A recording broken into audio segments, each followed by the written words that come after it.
Start. महोदय, उस जमाने में रेलवे कर्मचारियों को भड़का करके हड़ताल करना और फलस्वरूप एक ऐसी व्यवस्था पैदा करना जिसके कारण बंगाल के पीड़ित लोगों की सहायता न की जा सकी उचित कार्य था।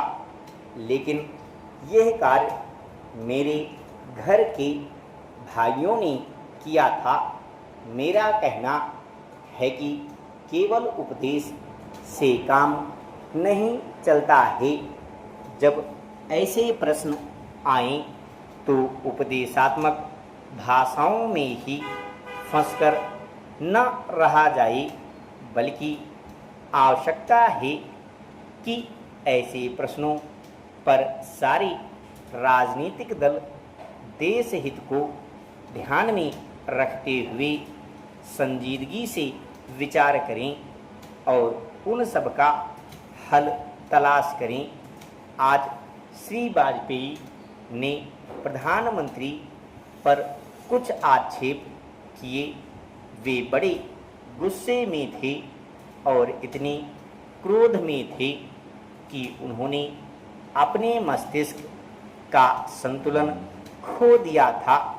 उन्होंने आरोप लगाया कि सरकारी कर्मचारियों के प्रयास से बड़ी बड़ी सभाएं की गईं। मैं वाजपेयी जी का गुस्सा और उनका असंतुलित होना समझ सकता हूँ। उन्होंने यह भी कहा कि प्रधानमंत्री जी ने इन चुनावों के बीच अपने भाषणों में जनमानस को ऊपर उठाने की कोशिश नहीं की, मूलभूत प्रश्नों को देश के सामने रखने की कोशिश नहीं की और आज जो राष्ट्रीय दिक्कतें और परेशानियां हैं उन पर जनता को शिक्षित करने की कोशिश नहीं की। प्रधानमंत्री ने अपने चुनाव भाषणों में देश के अंदर जो शक्तियां राष्ट्रीय एकता को भंग कर रही हैं, धर्म के नाम पर, जाति के नाम पर, भाषा के नाम पर या क्षेत्रीयता के नाम पर संकीर्णता की भावना पैदा कर रही हैं, जनता को उनसे सजग किया।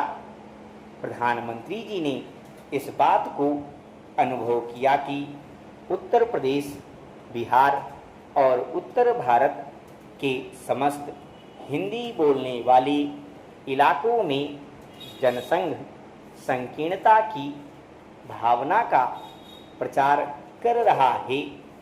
जिस प्रकार से जनसंघ सांप्रदायिकता की भावना को बढ़ावा दे रहा है, राष्ट्रीय शक्तियों को तोड़ने की नीति चला रहा है, उससे हमारी राष्ट्रीय मूल, राष्ट्रीय नीतियाँ और राष्ट्रीय एकता खतरे में हैं।